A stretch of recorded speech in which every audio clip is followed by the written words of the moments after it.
Be be Fatima کے ہاتھوں میں کہ تو جس جس کی چاہے شفاعت کروا لے اور جس جس کو چاہے اپنے ساتھ جنت میں لے جائے۔ تو اس وقت رسول خدا کہتے ہیں کہ جس طرح ایک پرندے کے سامنے دانے ڈال دیے جاتے ہیں اور جو بہترین دانے ہوتے ہیں وہ اٹھا لیتا ہے، ٹھیک ہے، اسی طرح بی بی کے جو بہترین محبین ہوں گے، بی بی کے جو بہترین شیعہ ہوں گے، جو بہترین ماننے والے ہوں گے، جو کردار پہ عمل کرنے والے ہوں گے، جو بہت زیادہ چاہنے والے ہوں گے، تو بی بی ان شیعوں کا انتخاب کر لیں گی۔ اور پھر جب کہا جائے گا کہ اب آپ جنت میں داخل ہو جائیں تو وہ شیعہ جن کا انتخاب ہو چکا ہوگا وہ جنت کے دروازے پہ جا کے رک جائیں گے، وہ کہیں گے کہ ہم وہ ہیں کہ جس کی شفاعت بی بی فاطمہ الزہرا نے کی ہے، تو ہم بھی دیکھنا چاہتے ہیں کہ آج ہمارا مقام کیا ہے۔ تو اس وقت پروردگار عالم کی یہ آواز آئے گی کہ جو باقی بچ گئے ہیں شیعہ، تو اگر جو جو چاہتا ہے، یعنی اب یہ اختیار بی بی فاطمہ الزہرا کی شیعوں کو دے دیا گیا کہ اب جس جس کی شفاعت کروانا چاہتے ہو کروا لو۔ یہ دیکھیں، یہ مقام ہے بی بی فاطمہ الزہرا کے کہ جو ہم کلام ہونے کی صلاحیت رکھتی ہیں پروردگار عالم سے۔ تو شاعر نے کیا خوب کہا ہے، کرتی ہے تیری ذات کبھی بات خدا سے، کرتی ہے تیری ذات کبھی بات خدا سے، ملتی ہے محمد کو شفا تیری قصا سے۔ کرتی ہے تیری ذات کبھی بات خدا سے، ملتی ہے محمد کو شفا تیری قصا سے، راضی نظر آتے ہیں علی تیری رضا سے، حسنین بھی بنتے ہیں سخی تیری عطا سے۔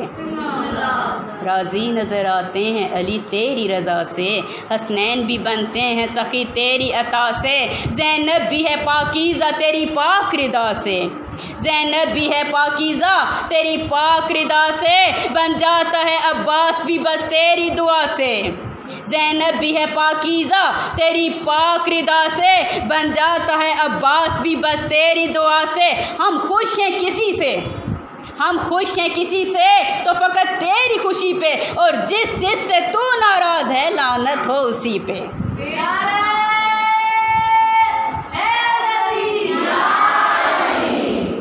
تو مومنات، بی بی فاطمہ الزہرا کا ایک نام ہے مبارکہ۔ مبارکہ یعنی بہت زیادہ برکت والی یہ ذات ہے، بہت زیادہ برکت والی یہ ہستی ہے، یعنی جو جو چیز بھی بی بی فاطمہ الزہرا سے نسبت حاصل کر لیتی ہے، جو چیز بھی بی بی کے نام سے منسوب ہو جاتی ہے وہ برکت والی ہو جاتی ہے۔ یعنی وہی خیر کثیر آپ دیکھ رہے ہیں نا، اس چیز کی گواہ ہے یہ آیتیں، اِنَّا أَعْطَيْنَاكَ الْكَوْثَرَ، یعنی اللہ نے فرمایا کہ ہم نے تمہیں خیر کثیر دے دی ہے۔ اب ایک بیٹی تھی رسول خدا کی، اور وہ جو بی بی فاطمہ الزہرا کی بھی بہت زیادہ اولادیں نہیں تھیں، لیکن اب ہم جہاں جہاں دیکھتے ہیں، اس دنیا کے جس جس کونے میں بھی دیکھتے ہیں، تو بی بی فاطمہ الزہرا کی وہ مبارک ہستی ہے کہ اتنی برکت ہوئی ہے ان کے وجود میں کہ اس دنیا کے کونے کونے میں بی بی کی نسل پھیلی ہوئی ہے۔ یہ وہ مبارک ہستی ہیں۔ اور مومنات گرامی، ایک واقعہ میں بیان کروں کہ جس میں بی بی کے وجود کی برکت کی دلیل ملتی ہے، یعنی بی بی کے مبارکہ ہونے کا ثبوت ملتا ہے۔ ایک مرتبہ رسول خدا مسجد نبوی میں تشریف فرما ہیں۔ اب ایک سائل آتا ہے رسول خدا کے پاس، وہ کہتا ہے یا رسول اللہ، یا رسول اللہ آپ کچھ عنایت کر دیں، دیکھیں میں بہت دور سے سفر کر کے آیا ہوں اور مجھے بہت دور آگے سفر کرنے کے لیے جانا ہے، لیکن میری سواری جو ہے، یعنی جو گھوڑا تھا وہ انتقال کر گیا ہے، میرے پاس کوئی سواری نہیں ہے اور میں بھوکا ہوں، کھانے کے لیے کوئی چیز نہیں ہے، پہننے کے لیے لباس بوسیدہ ہے، پھٹ چکا ہے کیونکہ لمبا سفر کر کے آیا ہوں، تو مجھے کچھ عنایت کر دیجئے تاکہ میں اپنی ضرورت پوری کروں۔ تو اب رسول خدا دیکھتے ہیں تو وہ کہتے ہیں کہ میرے پاس بھی آج کچھ نہیں ہے، میں خود بھی آج فاقے سے ہوں، لیکن میں تمہیں ایک ایسے دروازے پہ بھیجتا ہوں کہ جس دروازے سے تم کبھی خالی نہیں پلٹو گے۔ اب وہ حضرت بلال سے کہتے ہیں کہ بلال جاؤ اس سائل کو سیدہ کے دروازے پر لے جاؤ۔ اب جب بلال اس سائل کو لے جاتے ہیں سیدہ کے دروازے پر اور دروازہ بجاتے ہیں اور سیدہ کو یہ بتلاتے ہیں کہ یہ سائل ہے کہ جس کو کھانے کے لیے کچھ چاہیے، پہننے کے لیے لباس چاہیے، سفر کے لیے سواری چاہیے۔ بی بی فرماتی ہیں کہ ابھی میرے پاس تو کچھ نہیں ہے کھانے کے لیے، میں تو خود فاقے سے ہوں۔ ایک چمڑا جو ہرن کی کھال سے بنا ہوتا ہے، اور وہ چمڑا کیوں ان کے گھر میں تھا؟ یہ وہ چمڑے کا وہ ٹکڑا تھا کہ جس پہ حسن اور حسین سوتے تھے۔ وہ چمڑے کا ٹکڑا لے کر آتی ہیں اور کہتی ہیں یہ لے جاؤ، تو وہ سائل کہتا ہے کہ اس سے میری جو ضروریات ہیں وہ پوری ہونے والی نہیں ہیں۔ اب سیدہ اندر جاتی ہیں، اپنے گلے سے ایک قیمتی ہار اتارتی ہیں اور اس سائل کو دیتی ہیں کہ یہ ہار تم لے جاؤ اور اب اس کو بیچ کر اپنی ضروریات کو پورا کر لو۔ اب دوبارہ حضرت بلال اس سائل کو واپس لے کر آتے ہیں رسول خدا کے پاس۔ تو رسول خدا کہتے ہیں، یعنی جتنے صحابی وہاں بیٹھے ہیں، رسول خدا ان سے پوچھتے ہیں کہ کیا کوئی ایسا فرد ہے کہ جو اس ہار کو خرید لے گا؟ تو اس وقت حضرت عمار یاسر کھڑے ہوتے ہیں، کہتے ہیں یہ ہار میں خریدوں گا۔ تو وہ سائل کو لے جاتے ہیں اور کہتے ہیں کہ اس ہار کی تم کیا قیمت لینا چاہتے ہو؟ تو وہ شخص یہ کہتا ہے کہ مجھے تو اپنی ضروریات پوری کرنی ہے، مجھے کھانے کے لیے کچھ چاہیے، مجھے پہننے کے لیے لباس چاہیے، سفر کے لیے سفاری چاہیے۔ اب بہترین کھانا وہ اس کو مہیا کرتے ہیں، بہترین کھانا کہ جو اس کے پورے سفر کے لیے کافی تھا، بہترین لباس مہیا کرتے ہیں کہ جو سفر میں اس کو تکلیف نہیں دے گا، اور بہترین سواری بھی اس کو مہیا کر دیتے ہیں۔ اس کے علاوہ 2000 درہم اور 20 دینار بھی اس کو عطا کر دیتے ہیں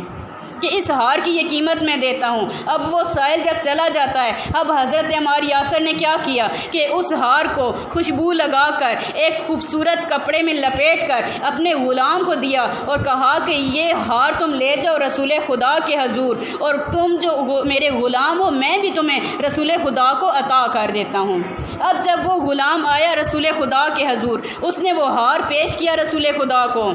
رسول خدا کو وہ ہار پیش کیا اور بتلایا کہ میں جو حضرت عمار یاسر کا غلام تھا مجھے بھی اس نے آپ کو عطا کر دیا ہے۔ اب رسول خدا نے کہا کہ یہ ہار میری بیٹی بی بی فاطمہ الزہرا کا ہے، یہ سیدہ کا ہار ہے، یہ لے جاؤ سیدہ کے محضر میں، سیدہ کے حضور لے جاؤ اور ان کو واپس کر دو، اور تم جو میرے غلام ہو تو میں بھی تمہیں سیدہ کو دیتا ہوں۔ اب جب وہ غلام آیا بی بی فاطمہ الزہرا کے حضور میں تو کہتا ہے کہ یہ ہار آپ کا واپس آ گیا، یہ وہ ہار ہے کہ جو رسول خدا نے مجھے دے کر بھیجا ہے اور ساتھ مجھے دیا ہے کہ میں بھی اب آپ کی غلامی میں آ گیا ہوں۔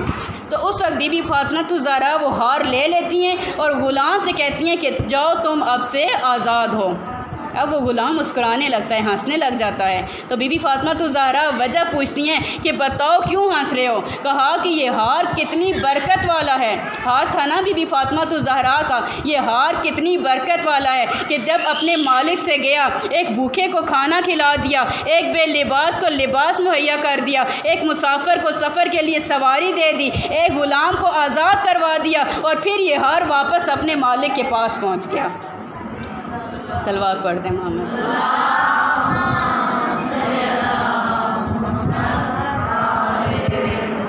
مومنات گرامی، یہ وہ بی بی تھیں کہ جن کے فضائل تو بے شمار ہیں کہ اگر بیان کرنا چاہیں تو ہم ان کے ایک لمحے کا بھی فضیلت جو ہے وہ بیان نہیں کر سکتے، نہ تو ہماری زبانوں میں وہ طاقت ہے اور نہ ہی ہمارے اندر وہ صلاحیت ہے۔ مومنات گرامی، یہ وہ بی بی تھی نا کہ جب رسول خدا اپنے گھر سے جاتے تھے مسجد نبوی کی طرف تو پہلے آتے تھے بی بی فاطمہ الزہرا کے گھر میں، اور دروازے سے اندر داخل ہونے سے پہلے 10 مرتبہ آیت تطہیر کی تلاوت کرتے تھے۔